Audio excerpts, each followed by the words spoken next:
அனைவருக்கும் வணக்கம். நம்ம இந்த வீடியோல ரெக்கவரிங் டெபாசிட் சொல்லப்படுகின்ற ஒரு தொடர் வைப்பு நிதியை பத்தி அதனுடைய ஒப்பீடை பத்தி பார்க்க போறோம்.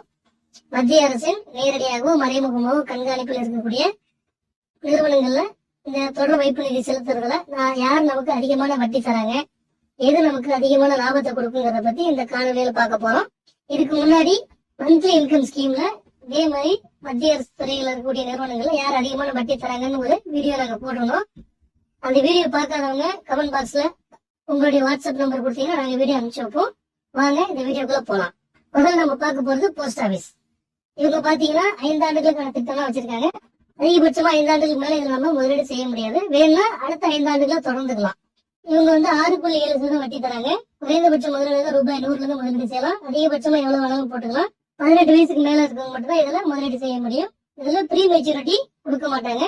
அப்படி எடுக்கிறோம்னா அதுக்கு பெனால்டி போடுவாங்க.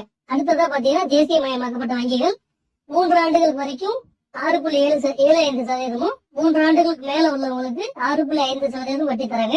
இதுல குறைந்தபட்ச முதலீடு ரூபாய் 100 பண்ணலாம். அதிகபட்சமா எவ்வளவு வேணாலும் போட்டுக்கலாம். 18 வயசு பூர்த்தி அடைஞ்சவங்க தான் இதுலயும் சேரலாம். அப்படி 18 வயசு கீழே இருக்கவங்களா இருந்தா 18 வயசு மேல உள்ளவங்க ஒரு கார்டியனா போட்டா சேமிப்பு பண்ணிட்டு வரலாம். அடுத்ததா பார்த்தோம்னா மத்திய அரசின் கூட்டுறவுத்துறை. இதுல பாத்தீங்கன்னா அதிகபட்சமா 7 ஆண்டுகள் வரைக்கும் திட்டங்கள் வச்சிருக்காங்க. 9.5% இருந்து 12.5% வரைக்கும் வட்டி விகிதம் வச்சிருக்காங்க. இதுலயும் குறைந்தபட்ச முதலீடு ரூபாய் 500 சேமிக்கலாம். அதிகபட்சமாக எவ்வளவு அளவு போட்டுக்கலாம். 18 வயசு பூர்த்தி அடைஞ்சவங்க இதுல இணைய முடியும், முதலீடு செய்ய முடியும். ப்ரீ மெச்சூரிட்டி ஓராண்டு பிறகே நீங்க வாங்கிக்கலாம். அதுக்கு இவங்க எந்த சார்ஜஸும் போடுறது இல்ல, எந்த பெனால்ட்டியும் எந்த சார்ஜஸ் கட்டணமும் வசூலிக்கிறது இல்ல. மற்ற திட்டங்களோடு ஒப்பிடும்போது இந்த திட்டத்துல ஒரு சிறப்பம்சம் என்ன இருக்குன்னு பாத்தீங்கன்னா, நீங்க எந்த திட்டத்துல சேர்ந்திருந்தாலும் சரி உங்களுக்கு 2 லட்சம் ரூபாய் வரை விபத்து இழப்பீடு தராங்க. ஓராண்டுனா 25,000, 7 ஆண்டுனா 2 லட்சம் சொல்லி நீங்க சேமிப்பு திட்டத்துல சேர்ந்தாலே போதும். அதற்காக எந்த கூடுதல் கட்டணமும் செலுத்தாமல் உங்களுக்கான விபத்து இழப்பீடு வழங்கிட்டு இருக்காங்க. இது மற்ற எந்த நிறுவனங்களுடைய திட்டத்திலையும் கிடையாது. அதனால சிறப்பான இந்த திட்டத்தை பயன்படுத்தி உங்க வாழ்க்கையும் உங்க எதிர்காலத்தையும் சிறப்பாக்கி கொள்ள கேட்டுக்கொள்கிறோம்.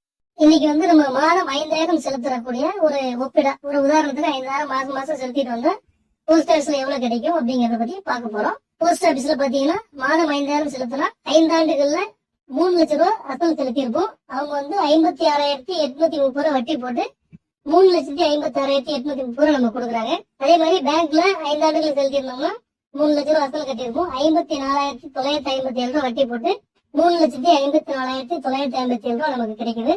அதே மாதிரி இந்த கூட்டுறவுத்துறையில போட்டோம்னா 3 லட்சம் ரூபாய் அசல் செலுத்தியிருப்போம். அதுக்கு 1,03,819 ரூபாய் வட்டி போட்டு 4,03,819 ரூபாய் நம்ம கொடுக்குறாங்க. இவங்களால ஏன் அதிகமா கொடுக்க முடியுதுன்னா இவங்களுடைய வட்டி விகிதம் பாத்தீங்கன்னா 11.5% 5 ஆண்டுகளுக்கு. போஸ்ட் ஆபீஸ்ல 5 ஆண்டுகள் மேல திட்டம் கிடையாது. ஆனா வங்கியிலையும் இந்த கூட்டுறவுத்துறையிலையும் அதுக்கு கூடுதலாக நீங்க போட்டுக்கலாம். இதுல 2 பேருமே 7 ஆண்டுகள் வரைக்கும் வச்சிருக்கிறதுனால 7 ஆண்டுக்கு எவ்வளவு கிடைக்கும்னு பாக்குறோம். வங்கியில நீங்க 7 ஆண்டுக்கு செலுத்தக்கூடிய தொகையை பாத்தீங்கன்னா 4,20,000 செலுத்தியிருப்போம். அதுக்கு அவங்க 1,12,236 ரூபாய் வட்டி போட்டு தராங்க. மொத்தமா பாத்தீங்கன்னா 5,32,236 ரூபாய் கிடைக்கும். அதே இந்த கூட்டுறவுத்துறையில பாத்தீங்கன்னா 4,20,000 செலுத்தியிருப்போம். 2,44,817 ரூபாய் வட்டி போட்டு மொத்தமாக 6,64,817 ரூபாய் நமக்கு முதலீட்டு மெச்சூரிட்டி தொகையா கிடைக்குது. இதுல நீங்க முதலீடு செய்யணும் விரும்பினாலும் இல்ல மேலும் தகவலுக்கு வேணும்னா டிஸ்கிரிப்ஷன்ல உங்க நம்பர் போடுங்க. அப்படி இல்லைன்னா ஸ்கிரீன்ல தெரியுங்க நம்பருக்கு ஒரு மெசேஜ் போடுங்க, இல்ல கால் பண்ணுங்க. உங்களுக்கு தேவையான விவரங்களை நாங்க கொடுக்குறோம். சிறுக சிறுக சேமிப்போம். நம்மளுடைய சேமிப்பு யார் அதிகமான வட்டி தராங்க, நம்பகமான நிறுவனமா, அரசுடைய கண்காணிப்புல இருக்கா அப்படிங்கறத பார்த்து முதலீடு செய்வோம். சிறு சேமிப்பு தான் நடுத்தர மக்களுடைய மிகப்பெரிய ஒரு ஆயுதம். அதை சரியா பயன்படுத்துவோம், அதிகமான வட்டி பெறுவோம். சிறுக சிறுக சேமிப்போம், வளமாய் வாழ்வோம். வாழ்க வளமுடன். நன்றி, வணக்கம்.